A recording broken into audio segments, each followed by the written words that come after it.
снег, лед и ветер. Иногда все сразу. Ваша зимняя поездка может быть сопряжена со многими опасностями. Если вы собрались в путешествие, обязательно проверьте погодные сводки.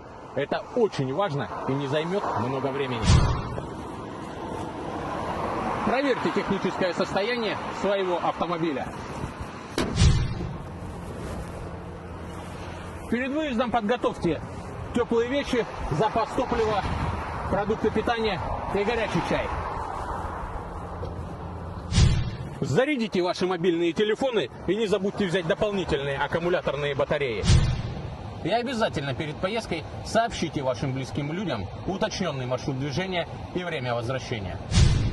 Если все-таки в дороге случилась беда, вы всегда можете обратиться по телефонам экстренных служб 101 и 112. Уважаемые автолюбители, не будьте безучастны к людям, попавшим в беду. Окажите посильную помощь.